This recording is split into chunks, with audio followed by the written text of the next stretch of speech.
Advani joins us. Let's take a conversation forward. Pashupati, good to have you on ET Now. Thank you for joining us. We've had a... Namaskar, Nikunj. Good to see you. Can you see me? Or can you just hear me? Did you just say namaskar? I can see you. He's getting into the independence mood already. I can see that, right, Pashupati? But can you can't see me, right? Absolutely. I can see you. Anyway. I can see you and I can capture that expression of yours. So Pashupati, 10% plus on the market from the recent low. Is this as good as it gets for the year? Well, I think I'm in the majority of people who actually seem to have got this mini rally wrong. So I don't know what to do at this point. In fact, for a change, I'm totally perplexed because on the one hand, you've got China rattling sabers with Taiwan and the president has just called for the Chinese ambassador. And on the other hand, most markets seem to be powering ahead. So basically, this is a win-win-win situation. If the Chinese will listen to the Americans, then the market will go up. But something tells me they're not going to listen. They are quite stubborn, as we all know. So what are you doing in this environment where we can argue perhaps both ways? The markets are no longer bombed out and cheap. But if things turn for the better, they could go higher. But if things turn for worse, we can go back to recent lows. We are not out of the woods. So when markets are confused and when data points are mixed, what should investors do? So investors have to look at the sectors which we can't do without. Okay, so those, according to me, are things like specialty chemicals, cement, which seems to have got a little ahead of itself. Steel is coming back into fashion. Healthcare. Those are the kind of stocks, and logistics. Those are the industries that one has to look at, and maybe take a touch into infrastructure also, because I think that sector is also, people are getting back to business, and certainly the government has been very aggressive in putting out infrastructure tenders and giving money into that sector so that work continues. So you have to be selective. India has always been a stock selective market. So within those sectors, you have to actually choose stocks and hope for the best. I think that's the way to play it. Wondering, Pashupati, what is it that you're choosing and betting on? As I said, I'm a bit of a scared cat. So I've been looking at some of the. Actually, the other play that I think is very interesting is companies with high dividends, and I think that's somewhere where one can definitely be. MNCs are starting to pay high dividends because they want to try and take money out of the country, and PSUs also because the government also needs money. So I think those sectors also can be looked at, and you're getting some companies are getting 4-5% dividend yields, which are good. So I think that's another sector to be looked at. Where do you stand, Pashupati, good afternoon, when it comes to the entire IT space? Owing to the fact that now with these recessionary fears, there seem to be concerns that some of the IT companies as well might be hit back home, the overall valuations. Are you being very selective when it comes to IT? I actually am not so wild about the IT sector, simply because of 2 or 3 things. One is, the rupee is getting weaker, but every time it gets to 80, it gets pulled back again to 78 and change. So obviously the government is supporting it. So IT is not going to get that windfall of the exchange rate. Secondly, I think a lot of IT jobs are going back to the countries which were issuing them because they want to employ people, and that's not good for our people. And the third is that it's not easy to get visas to send people to those countries. So generally there are bottlenecks in that industry which are coming, and plus the business models are changing. So maybe 2-3 IT companies are above it, maybe the TCSs of this world are above it, but I think mid-cap IT is going to have some issues trying to get penetration into countries which today have business and which have slowed down. Aman? All right, fair enough. That's a view coming in on the entire IT space. M&M came out with their quarterly numbers, Pashupati, and it was a bit of a miss. And, they have said that going forward, their margins are likely to improve, but they are grappling with the semiconductor shortage issues. Any views on the auto space? Have you read into the numbers? Do you believe it's going to be a smooth ride, or there are going to be a lot of bumps along the way? I think bumps, for the simple reason that, the auto sector is suffering, as you said, from this chip shortage issue. B, more importantly, with rates going up, cost of financing is going to go up also. So that's actually going to put a bunch of people who are in the margin away from at least pushing off, purchases of new cars.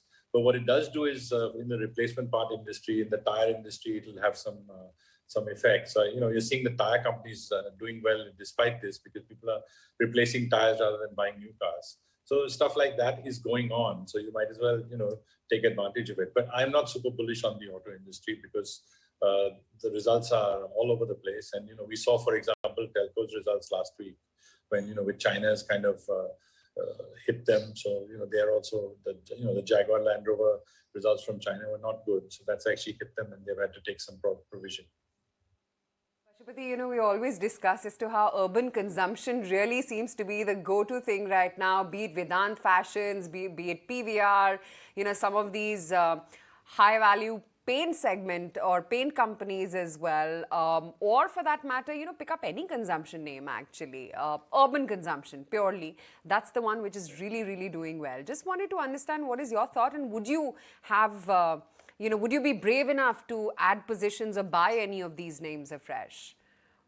So the high cost paint companies are actually expensive, but the reality is that I think the real estate sector is going to slow down a little bit again because of high interest rates, which is going to affect people buying homes, and therefore people are going to be stuck in their existing homes and start to refurbish. So that's good for paint industry, faucets, sinks, plywood, all the things that go in, and maybe in that cement as well, because I'm seeing a lot of trend of that, where people are actually beginning to do their homes up rather than moving into new homes, which they would also like, but they're just taking a breather. Aisha?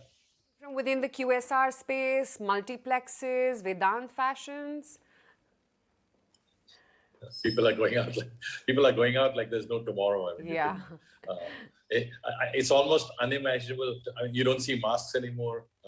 I carry one in my pocket. I don't think I've actually used it, but I keep it just in case some place decides to put a notice on the wall.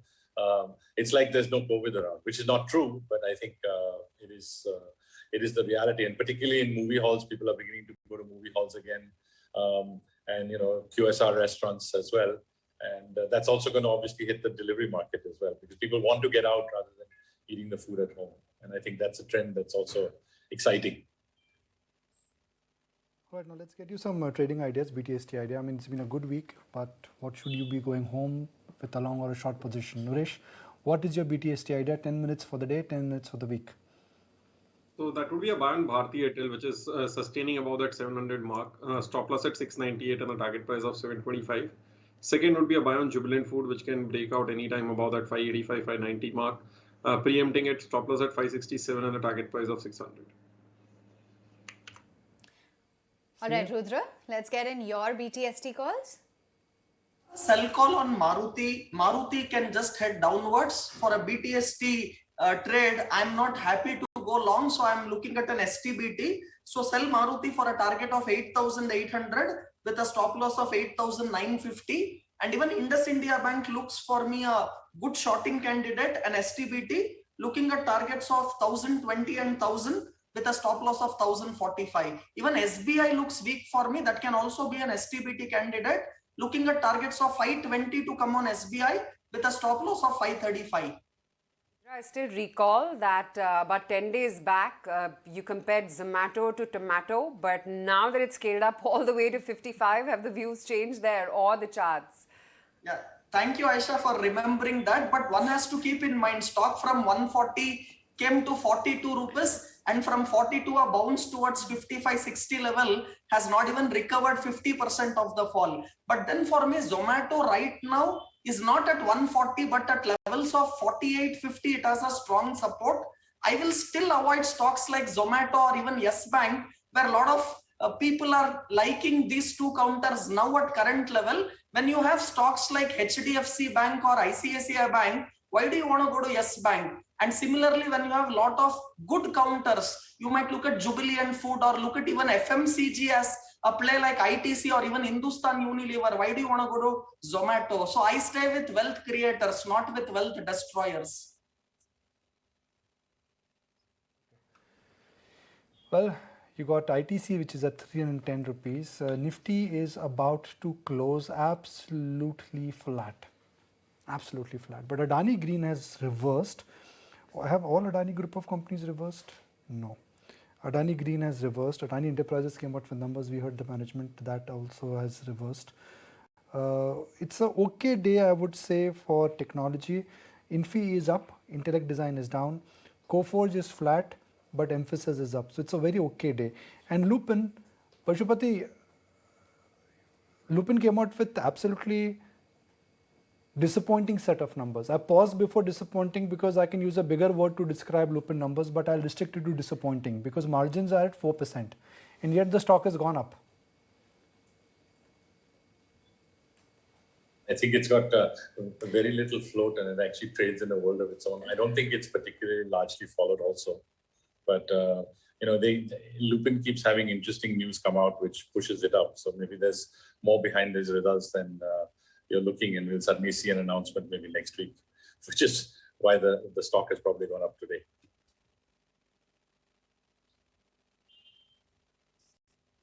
Meantime, let's just check in on what's happening in the broader universe right now. You've got the mid-caps as well having fizzled out quite a bit, and it's quiet for the frontliners, but there are names that continue to hold out quite smartly in trade. Lemon Tree Hotels, 7%, Manappuram Finance having a good run, NBCC, we flagged off Solar Industries already. There's Indigo and SpiceJet as well that are flying high, and something like Muthoot Finance and NMDC, they're up and away in today's trading session.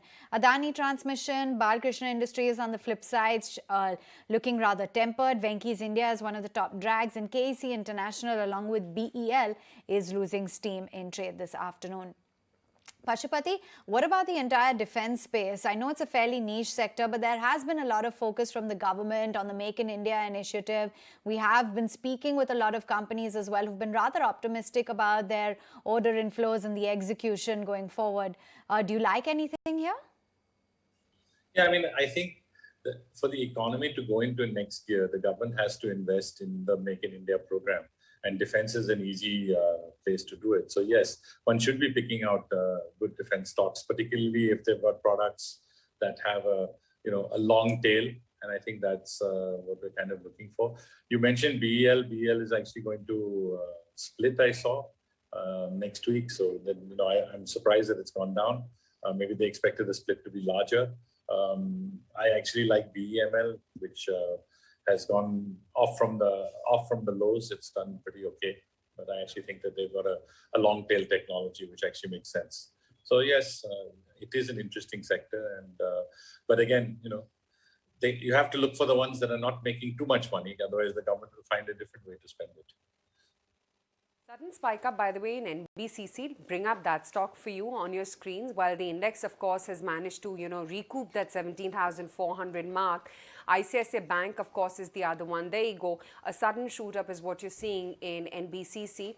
ICICI Bank is the other one, which has been rock solid today and almost closing in at the session highs. And then, of course, there's also focus on SBI. Given that SBI is slated to deliver its numbers tomorrow, that's going a little bit tempered into its earnings, about 0.6% lower. Having said that, SBI is not too far away from its 52-week high. 530 is where that stock is right now. Naresh, just very quickly, this sudden breakout on NBCC, and then, of course, the charts of SBI. NBCC is something which I don't track as closely because the stock has very sharp moves and it has corrected in a big way. So for now, till the time it doesn't start sustaining above that 38.40 mark, not really interested at looking at it. State Bank of India, on the other hand, is something which could take a pause out here. The critical price point is 550, which is an all-time high, which was made in February as well as in November last year. So if it can cross 550, that is where the next trend comes in. And on the lower end, 510, 515 should act as a support. So expecting it to be sideways, ready to change the view and get into momentum once it sustains above 550. The longer term view is, yes, it should break 550 and head up much higher. But for the near term, expecting some consolidation. Meantime, let's get in a take as to what the outlook is on Bharti Airtel. Pashupati, they'll be coming out with their numbers come next week, and the street will closely be eyeing it. What are you expecting? Well, they seem to have fitted in the sweet spot between Geo and Vodafone Idea in terms of the spending and the positioning. And, all the telcos are getting some help from the government, and their ARPUs are increasing. So this is a long, steady upward move with, very little insight, because they're managing their cash flows well, and they're investing what they think that it takes to take them to the next level. And I think that's they are actually the best position, because again, Reliance Jio is not a separate company; it's part of Reliance, whereas Bharti Airtel is clean in the sense it's only a telco. So I think people should be, reasonably comfortable owning that stock, particularly if they're looking at increasing the exposure to India. Pashupati, great to have you on the show. We'll let you go on that note.